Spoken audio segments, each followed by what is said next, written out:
Hello everyone and welcome for another lecture. The topic for today's lecture is Historical and Philosophical Perspective of Human Rights. Before starting the lecture, I would like to tell you all that please go through the meaning and concept of human rights.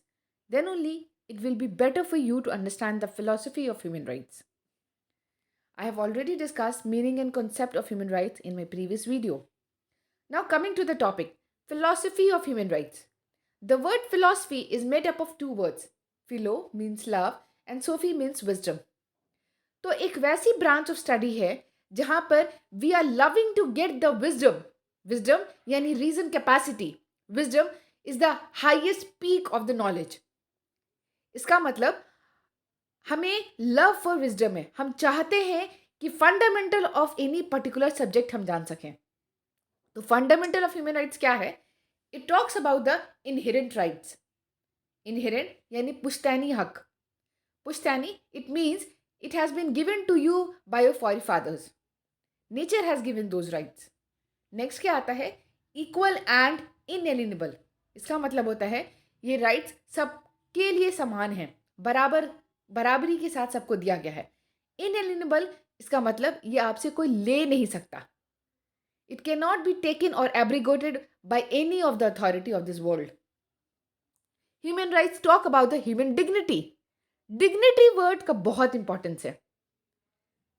For example, मान लीजिए आपसे कोई बात करता है.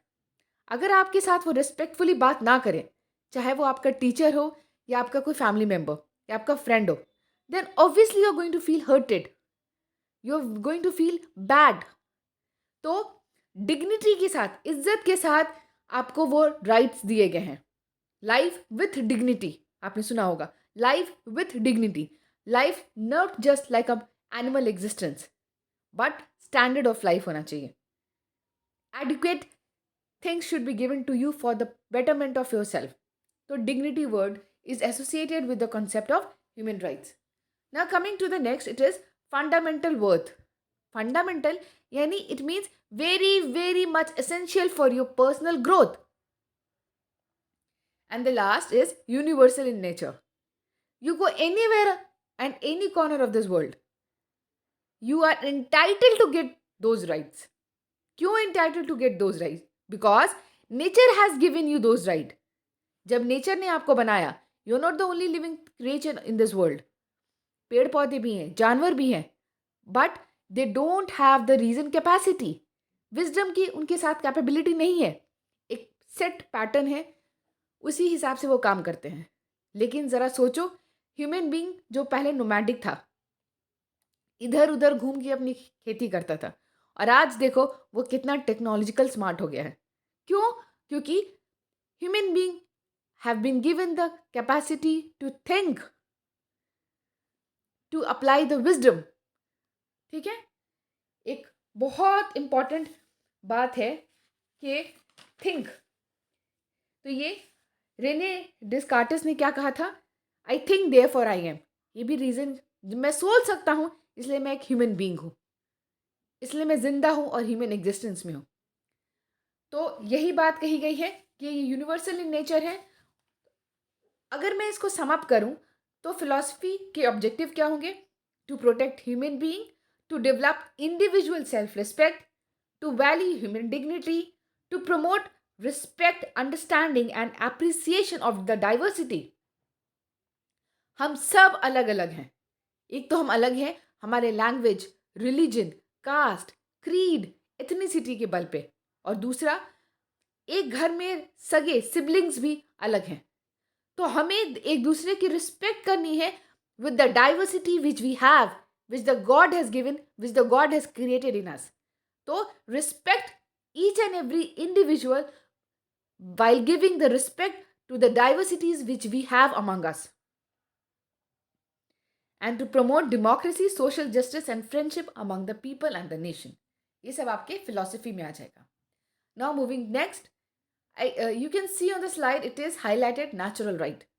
जो मैंने पहले भी कहा है, नेचर ने हमें ये राइट्स दिए हैं, तभी तो कहा जाता है ये इनहेरेंट है, पुश्तैनी हक है आपको. इनएलिनेबल है यानी आपसे कोई ले नहीं सकता इसको. नेचर ने क्यों दिया? क्योंकि नेचर ने आपको रीजन कैपेसिटी के साथ इस दुनिया में लाया है। और लास्ट में क्या है? Individual freedom beyond any power. हाँ, ये जो फ्रीडम है it is beyond any power.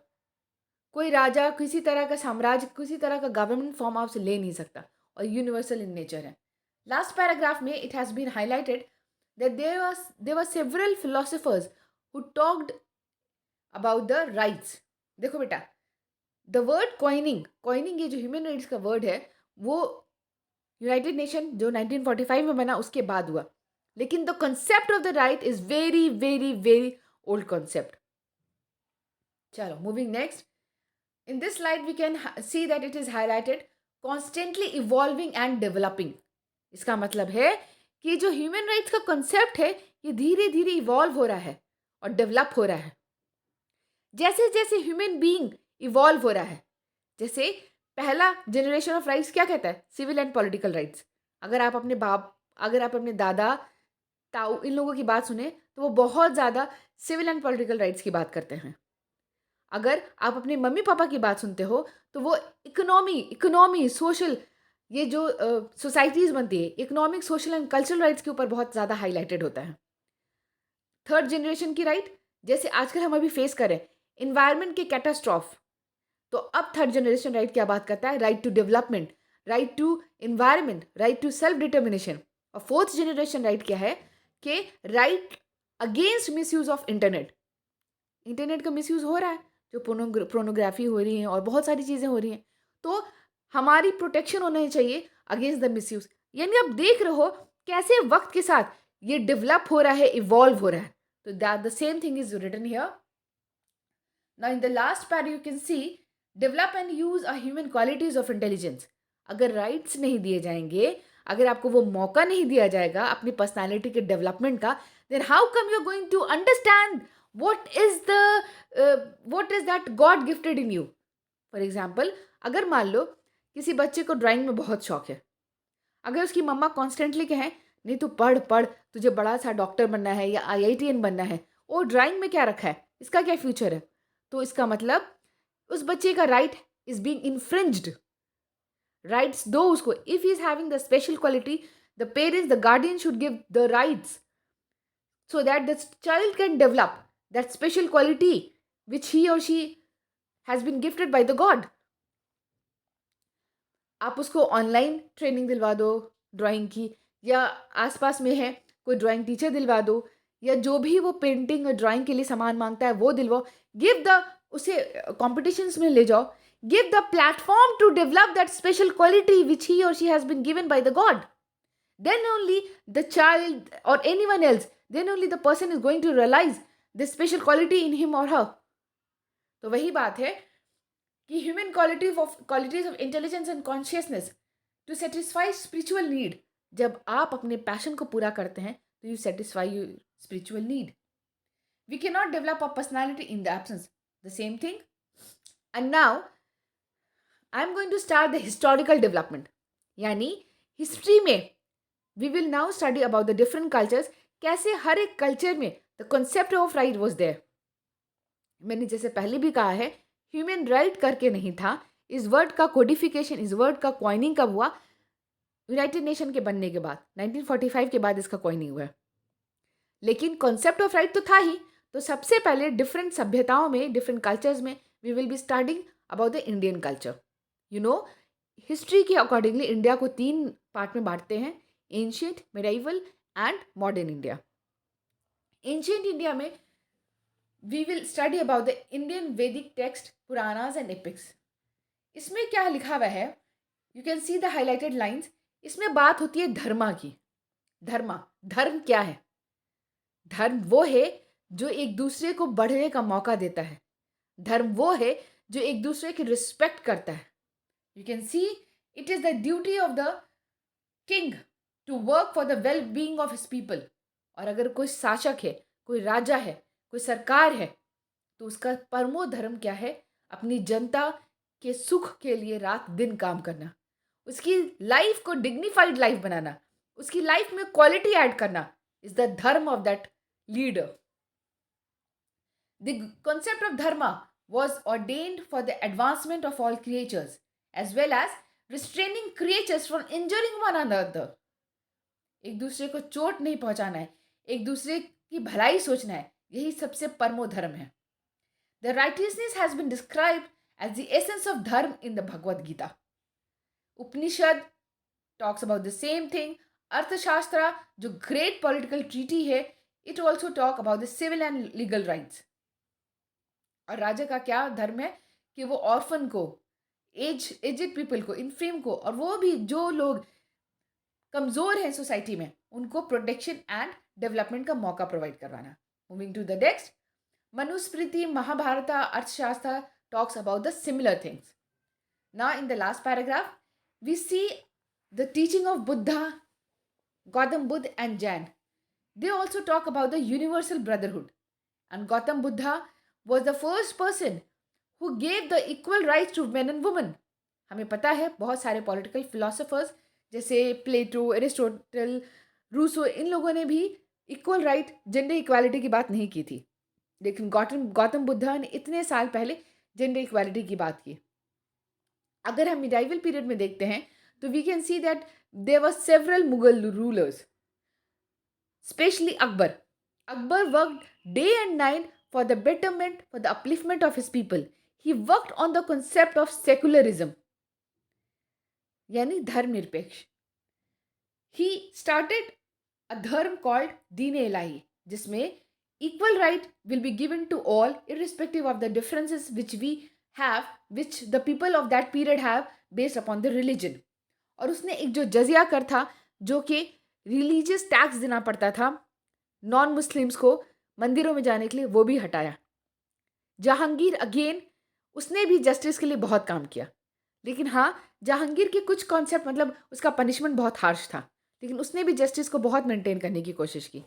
पर बाद के कुछ leaders, specially Aurangzeb and all, कुछ लीडर्स ने सेकुलरिज्म पे काम नहीं किया, बट कुछ लीडर्स ने यूनिवर्सल ब्रदरहुड, फ्रेटर्निटी के ऊपर बहुत काम किया. सिमिलरली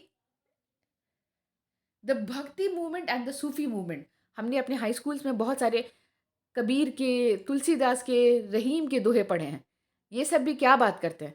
ये सब भी यूनिवर्सल ब्रदरहुड. यूनिवर्सल ब्रदरहुड होगा तो इसका क्या मतलब है? That we are protecting the right of each other.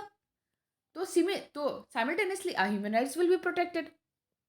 Now moving to the next slide, it is about the post independence, यानी आज़ादी के बाद हमारा गणतंत्र कब स्थापित हुआ? 26 जनवरी 1950 में. तो हमने कॉन्स्टिट्यूशन को कुछ इस तरह से ड्राफ्ट किया कि ये साइमल्टेनियस रहे. यूडीएचआर क्या है? Universal declaration of human rights. किसने दिया था? यूनाइटेड नेशन ने. कब दिया? 10 दिसंबर 1948. तो हमने अपने कॉन्स्टिट्यूशन को कुछ इस तरह से ड्राफ्ट किया सो दैट कि जो ह्यूमन राइट्स का प्रोटेक्शन हो सके. हमारे कॉन्स्टिट्यूशन में 3 चीज़ें हैं इंपॉर्टेंट जो ह्यूमन राइट्स के प्रोटेक्शन की बात करते हैं. पहला क्या है? प्रियम्बल. दूसरा फंडामेंटल राइट. और तीसरा क्या है? Directive principle of state policy. Preamble, जो कि हार्ट एंड सोल कहा जाता है कॉन्स्टिट्यूशन का, वो क्या कहता है? वो कहता है कि इंडिया को हम कैसा बनाएंगे? हम बनाएंगे sovereign, secular, socialist, democratic Republic. यानी सोवरेन, इसके ऊपर इसको संपूर्ण संप्रभुता, इसको संप्रभुता हो गई, इसको कंप्लीट अथॉरिटी एंड पावर होगा to take external and internal decisions. Secular यानी धर्मनिरपेक्ष रहेगा. डेमोक्रेटिक यानी इलेक्टेड गवर्नमेंट रहेगी. रिपब्लिक यानी हम लोग इनडायरेक्ट डेमोक्रेसी में रिप्रेजेंटेशन देंगे अपना. सोशलिज्म यानी सामाजिक. इस तरह से हम हिंदुस्तान को बनाएंगे और सारे नागरिक को क्या मिलेगा? Liberty, equality, justice and fraternity. ये क्लियर है आपको? तो ये भी राइट्स की बात हो रही है. फंडामेंटल राइट्स, जो कि पार्ट 3 ऑफ इंडियन कॉन्स्टिट्यूशन में है, जिसमें सिविल एंड पॉलिटिकल राइट्स को बहुत ज़्यादा हाईलाइट किया गया है. अगर आपको याद हो, मैंने प्रीवियस वीडियोस में पहला यूडीएचआर बनाया था, दूसरा ICCPR यानी international covenant on civil and political rights. International covenant on civil and political rights क्या बात करता है? ये बात करता है regarding the civil and political rights. और वो सिविल एंड पॉलिटिकल राइट हमारे इंडियन कॉन्स्टिट्यूशन में कहाँ प्रोटेक्ट है? ये है फंडामेंटल राइट्स में protection. Moving to the next, अब देखो, अगर आपको ICCPR याद है तो एक दूसरा भी वीडियो था मेरा, ICESCR यानी international covenant on economic, social and cultural rights. और वो कहाँ, उसके प्रोविजंस कहाँ प्रोटेक्ट किए गए इंडियन कॉन्स्टिट्यूशन में? It is protected under the DPSP, directive principle of state policy, जो कि आर्टिकल 36 से 51 तक दिया गया है, जिसमें हम economic, social and cultural rights के बारे में बात करते हैं। Apart from that, we have various commissions for the protection, promotion and upgradation of human rights. और वो कमीशन जैसे नेशनल ह्यूमन राइट्स कमीशन है, जैसे स्टेट ह्यूमन राइट्स कमीशन है, स्पेशल कमीशन जैसे माइनॉरिटी के लिए है, वुमेन के लिए है, शेड्यूल कास्ट, शेड्यूल ट्राइब, इन सब के लिए है। तो नेक्स्ट वीडियो में हम इसके बारे में डिटेल्स में पढ़ेंगे। नाउ अब हम इंटरनेशनल लेवल पे देखते हैं कि कैसे कैसे डिफरेंट सभ्यताओं में, सब डिफरेंट कल्चर्स में कैसे कैसे राइट के बारे में बात किया गया था। सबसे important, code of Hammurabi. Code of Hammurabi क्या है? एक लीगल डॉक्यूमेंट है बेबीलोन सभ्यता की, जो वेल ऑर्गेनाइज्ड मानी जाती है आज तक। उसमें क्या कहा गया है? उसमें फेयर वेज के बारे में बात किया गया है, जो कि आजकल हम लोग घबराते हैं ना प्राइवेट नौकरी करने से, क्योंकि वहाँ फेयर वेज नहीं मिलता। तो ये नहीं, एक्सेप्शन इज ऑलवेज देयर। बहुत सारे ऐसे इंस्टीट्यूशन है जहाँ अच्छे पैसे मिलते हैं। तो I am talking about the fair wages. ये कितने साल पहले बात की गई थी? 1755 के अराउंड, 1755 से 1750 BC के अराउंड बात की गई थी। बताइए। Protection of property, proportionate punishment and justice, यानी छोटे छोटे पिटी क्राइम्स के लिए बड़े पनिशमेंट नहीं होने चाहिए, प्रपोर्शन में होने चाहिए punishment. Moving next, Confucianism. Confucius system जो है वो चाइनीज सभ्यता का है, जिसमें ये बात कही गई है कि proper behaviour of the individual in society and to his fellow man, और पॉलिटिकल टीचिंग होनी चाहिए लोगों की, तभी पॉलिटिकल कॉन्शियसनेस आएगी। और एक गुड रिलेशनशिप होना चाहिए between the governance and the governed. और इन सब के लिए एजुकेशन बहुत इंपॉर्टेंट है। एजुकेशन आपको वो विजडम कैपेसिटी देता है। Moving to the next slide. Now in this slide I have talked about the Islamic concept of the rights. पहले पैराग्राफ में इट इज लिखा है, right of man are in some respect more important than the right of the God. इसका मतलब होता है, the God says कि अगर तुम मेरी जो ड्यूटीज है उसमें थोड़ा बहुत ऊंच नीच करोगे, थोड़ा बहुत 19-20 करोगे, मैं एक पल के लिए माफ कर दूंगा। लेकिन if you hurt someone else, अगर किसी को बेवजह तुम परेशान करते हो, अगर किसी के राइट्स का इन्फ्रिंज करते हो, किसी का तकलीफ देते हो, तो I will not forgive you for that until and unless you get the forgiveness of that particular person। अगर वो बंदा तुम्हें माफ करता है तुम्हारी गलतियों पे, then only I'm going to accept your regret। यानी ड्यूटी ऑफ द गॉड में 19-20 चलता है, लेकिन if you are hurting the rights of the other people, other fellow being, then it will not be forgiven by the God also until and unless you get that forgiveness from that particular person। Last paragraph में क्या लिखा हुआ है? इसमें लिखा हुआ है, profit Mohammad जो कि लास्ट प्रॉफिट हैं, उन्होंने अपने लास्ट हज में, लास्ट हज क्या होता है? हज एक तीर्थ यात्रा होती है, यानी इस्लामिक पिलग्रिमेज। उन्होंने हज में जो स्पीच दी, उस स्पीच में बहुत ज़्यादा राइट्स के ऊपर उन्होंने फोकस किया, जैसे right to life, right to inheritance, right to life safeguard, right to wife's. यानी वाइफ्स का क्या मतलब? वाइफ, ऑफकोर्स वाइफ, उसकी सारी जिम्मेदारी उसके हस्बैंड पे है। Do not kill each other, right of all races proclaimed, right of slaves to kind treatment, responsibility of the criminalize. Okay, इसमें क्या लिखा हुआ है? एंड लास्ट में है, freedom of religion and worship, exemption from military services, payment of jizya, protection of non Muslim places of worship.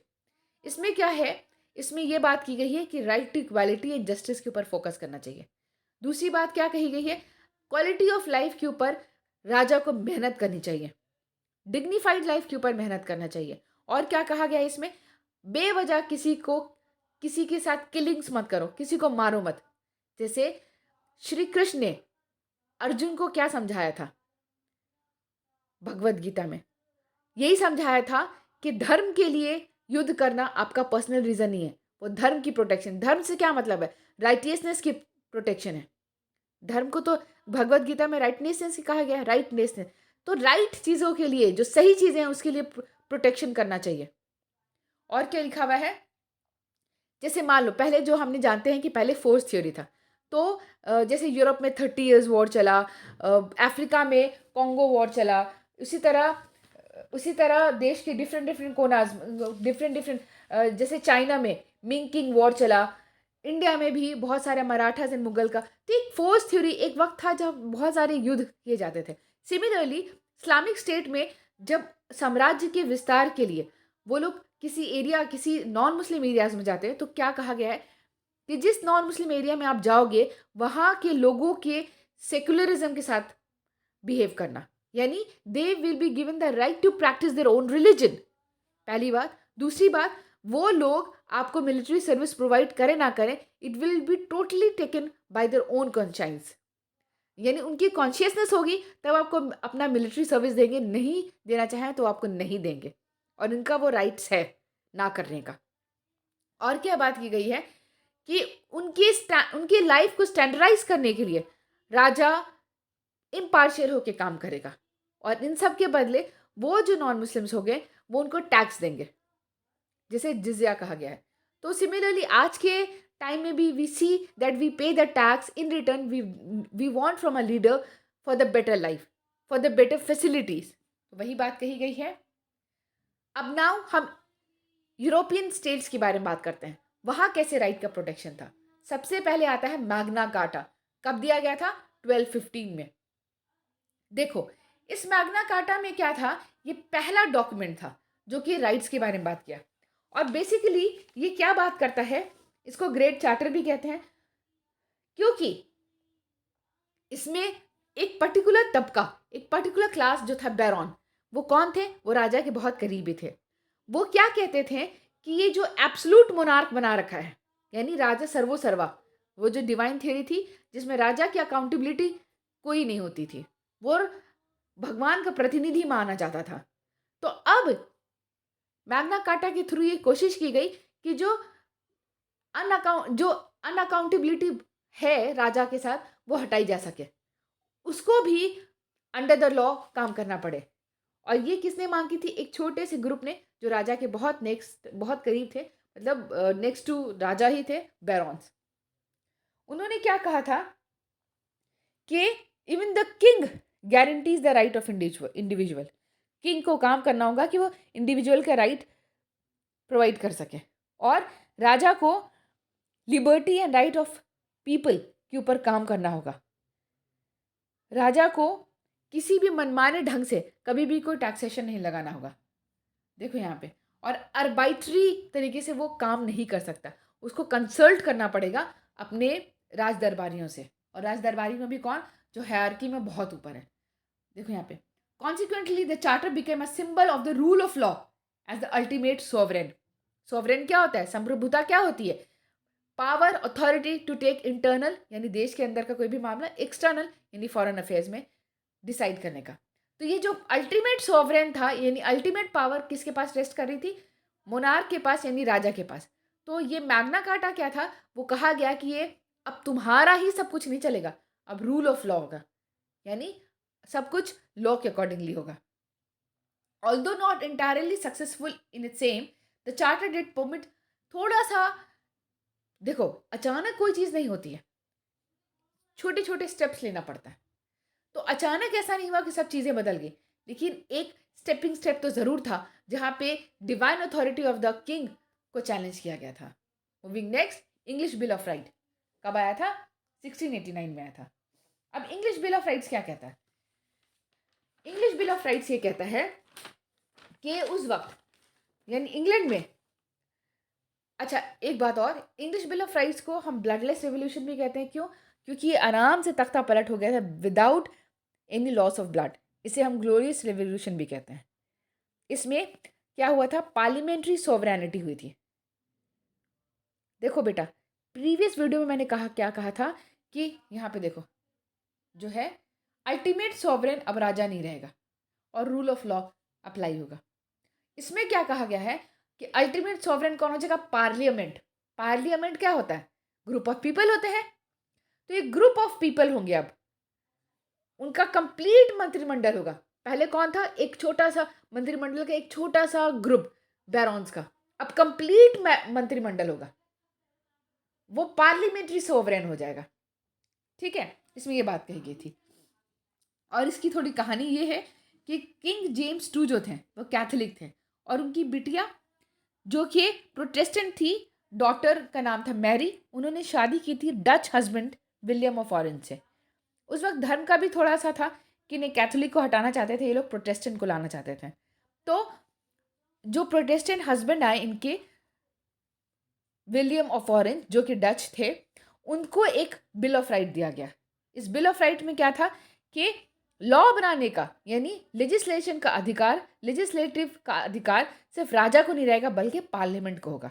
Tax का, कब tax implement करना है, कब हटाना है, कब बढ़ाना है, घटाना है, ये सब भी कौन डिसाइड करेगा? पार्लियामेंट। कब लड़ाई पे जाना है, लड़ाई कौन सी लड़ाई? उस वक्त का पीरियड था कॉलोनाइजेशन का।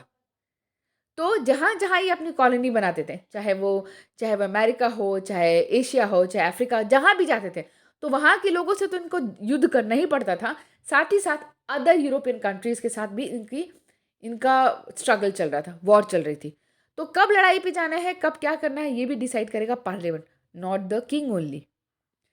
इन सब, और साथ ही साथ एक ऐसा बिल ऑफ राइट्स निकाला गया जहाँ पे ये बताया गया कि अब लोगों के बीच में इक्वालिटी, जस्टिस रहेगा। और जैसे मान लो कि कोई सैनिक, कोई योद्धा युद्ध में जा रहा है, तो ऑफकोर्स उसको वेजेस मिलता था। जब स्टैंडिंग आर्मी होती थी, जब कोई युद्ध नहीं होता था, तब कई बार उनको वेजेस नहीं मिलता था या बहुत कम आता था। तो इन सब के ऊपर राइट्स के बारे में बात हुई कि इस कंडीशन में, क्योंकि वो तो फुल टाइम आर्मी में है, तो अगर युद्ध नहीं हो रहा तो उसमें उसका कोई कसूर नहीं है, वो कोई लाइवलीहुड का दूसरा साधन थोड़ी कर सकता है। तो ऐसे में भी स्टैंडिंग आर्मी को भी पूरा पूरा उसका वेतन मिलेगा।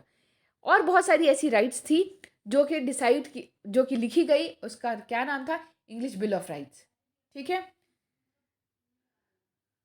और लास्ट पैराग्राफ में क्या है कि ये जो इंग्लिश बिल ऑफ राइट था, इसने इनकरेज किया, इम्प्रेस किया, इन्फ्लुएंस किया अदर चीज़ों को। जैसे George Mason road Virginia declaration of rights, इसमें भी इनहेरेंट राइट ऑफ मैन की बात हुई। और इसी तरह थॉमस जेफरसन, जो हम नेक्स्ट में पढ़ेंगे, जिन्होंने डिक्लेरेशन ऑफ इंडिपेंडेंस किया। अब देखो अमेरिकन चार्टर। अब ये अमेरिकन चार्टर क्या था? अमेरिका में इंग्लैंड वालों का की कॉलोनी थी। ठीक है। तो जहाँ जहाँ इनकी कॉलोनी होती है, ये उस देश का फ्लरिश तो कभी नहीं करवाते हैं। ये कैसे यूज़ करते हैं उसको? एज अ मार्केट यूज़ करते हैं। ये कच्चा माल सब ले जाते हैं, रॉ मटेरियल ले जाते हैं, और बना बनाया माल देश में लाते हैं, और देश को क्या इम्पोर्ट करना पड़ता है। इसी तरह हो रहा था कि एग्रीकल्चर पॉलिसी इनकी कुछ ऐसी थी कि अमेरिकन खेती करते थे, मेहनत करते थे, और उन ज़मीनों पे किसका अधिकार था? ब्रिटिशर्स का। ठीक उसी तरह ये अपने देश में बहुत सारी चीज़ें बना नहीं सकते थे, जैसे आयरन, टेक्सटाइल, ये सब इनको बाहर से इंपोर्ट करना पड़ता था। ये सब का डिससेटिस्फैक्शन था। और साथ ही साथ ये कॉन्सेप्ट जो था, जो पूरी दुनिया में एनलाइटमेंट का पीरियड हो रहा था, क्या बात हो रही थी? We hold this truth to be self evident that all men are created equal. सारे मेन बराबर हैं। तो ये इंग्लैंड वाले होते कौन है हम पे राज करने वाले? That they are endowed by the Creator with certain inalienable rights that among are life, liberty and pursuit of happiness. हमें भी अधिकार है कि हम एक स्टैंडर्ड डिग्निफाइड लाइफ यूज कर जिए। पता है ना, आपने बहुत सारी मूवीज में देखी है कैसे इंग्लैंड वाले इंग्लिश मैन कैसे इंडियंस को ट्रीट करते थे। अभी बहुत सारी मूवीज है जैसे भगत सिंह और ऑल दैट। तो इसमें क्या बात कही गई है कि इन लोगों ने, क्योंकि अब फेज ऑफ इनलाइटमेंट आ गया था, बहुत सारे फिलोसोफर्स थे, इन लोगों ने क्या कहा कि राइट टू लाइफ, लाइफ का क्या मतलब? Dignified life, liberty and pursuit, खुशी पाने का सबको बराबर का अधिकार है। इन सब फिलॉसफी के ऊपर इन्होंने वॉर ऑफ इंडिपेंडेंस किया, और इसमें इनको फ्रांस वालों ने मदद भी किया। क्यों? क्योंकि इंग्लैंड और फ्रांस की तो अपने पहले से दुश्मनी चल रही थी। क्यों चल रही थी? ऑल दो दोनों यूरोपियन थे, पर क्यों चल रही थी? क्योंकि इन यूरोपियन कंट्रीज में आपस में होड़ लगी थी किसकी कितनी ज़्यादा कॉलोनी होगी। तो फाइनली इनको 1776 में वो मिल गई, आज़ादी मिल गई और इनका कॉन्स्टिट्यूशन ड्राफ्ट हुआ 1789 में और फाइनली 1791 में 10 अमेंडमेंट के साथ इनका कॉन्स्टिट्यूशन बन गया, जिसमें बात हुई फ्रीडम की, डिग्निफाइड लाइफ की एंड जस्टिस की। Moving to the next, it is French declaration of right of man and citizen. देखो इसमें क्या हुआ था, मैंने पहले भी आपको बताया है कि फ्रांस कांस्टेंट युद्ध कर रहा था, एक तो अपनी कॉलोनीज में स्टैब्लिशमेंट बनाए रखने के लिए, दूसरा अपने फेलो यूरोपियन कंट्री से। तो ये लगातार वॉर के फेज में था और अभी अभी जैसे 76 में आज़ादी मिली थी अमेरिका में, तो किसके बल पे मिली थी? फ्रांस वालों ने मदद की थी। इस वजह से आपस में यूरोप और फ्रांस का बहुत लंबे वक्त तक युद्ध चलता रहा। इस युद्ध का सबसे बड़ा नुकसान ये हुआ, जैसे 1778 से 1783 एंग्लो फ्रेंच वॉर 1778 से 1783 तक चला। इसमें क्या हुआ कि फ्रांस की हालत बहुत ख़राब हो गई, उसमें उसके ऊपर बहुत कर्ज आ गया। वो इस कर्ज को मिटाने के लिए, इंटरनेशनल कर्ज बहुत आ गया, डेप्ट बहुत आ गया, इसको मिटाने के लिए उसने हाई टैक्सेशन कर दिया, हाई टैक्स लगाना शुरू कर दिया। अच्छा, अपार्ट फ्रॉम दैट फ्रांस में जैसे कि उस वक्त की थियोरी प्रिवेल कर रही थी, डिवाइन थियोरी, यानी राजा भगवान का। आज भी देखो बहुत सालों से प्रथा चली आ रही है कि राजा भगवान का प्रतिनिधि होता है। और उस वक्त क्या था कि समाज के तीन तबका था। सबसे ऊपर में किंग, उसी ग्रुप में एरिस्टोक्रेट्स आते थे, नोबेल आते थे। दूसरा क्या तबका था? क्लर्जी, जिसमें बिशॉप वगैरह आते थे। और लास्ट क्या था? पीजेंट्स यानी फार्मर्स।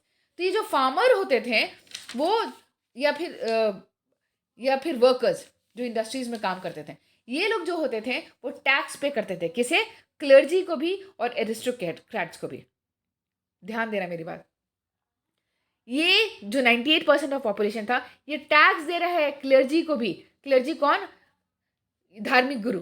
और एरिस्टोक्रेट या नोबेल कौन? वो जो मंत्रिमंडल में है।